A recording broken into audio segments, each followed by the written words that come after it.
Salut à toutes et à tous, on se retrouve sur le plateau du Phocéen avec Romain Canuti. Bonjour Romain. Salut. Alors Romain, tu le sais forcément, Michy Batshuayi et Benjamin Mendy ont prolongé leur contrat. Michy jusqu'en 2020 et Benjamin Mendy jusqu'en 2019, alors qu'elle arrivait à terme dans 1 an et demi.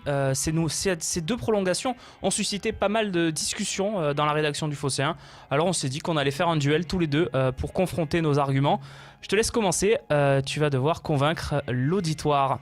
Alors moi, mon point de vue, c'est que c'est une fausse bonne nouvelle. On l'a vu avec la prolongation il y a quelques années de Mathieu Valbuena. Quand tu augmentes le salaire d'un joueur, parce qu'il ne faut pas se leurrer, s'ils prolongent, s'ils augmentent la durée de leur contrat, ils augmentent également leur salaire. Quand tu augmentes le salaire d'un joueur, il est bien moins attractif pour les clubs européens. On l'a vu avec Valbuena qui n'attirait plus personne sur la scène européenne alors qu'il était international parce qu'il avait un trop gros salaire.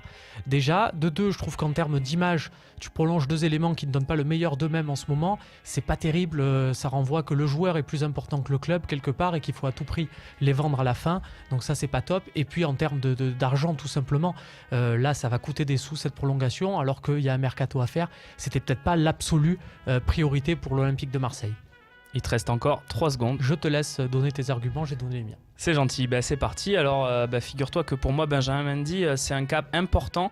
Il fallait le prolonger à tout prix cette saison et pas attendre cet été, parce qu'on le voit avec les joueurs qui arrivent à fin de contrat quand il reste qu'une année, c'est quasiment impossible de les prolonger.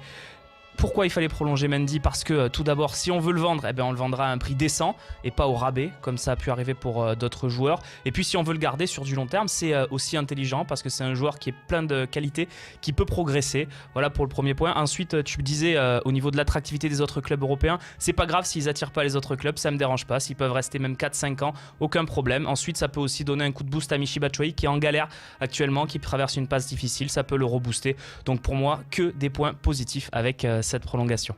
Et bien voilà, vous avez eu le point de vue de Romain, plutôt optimiste, le mien on va dire pragmatique. Voilà, c'est à vous, vous en avez l'habitude sur le Phocéen, de nous donner votre avis sur le sujet.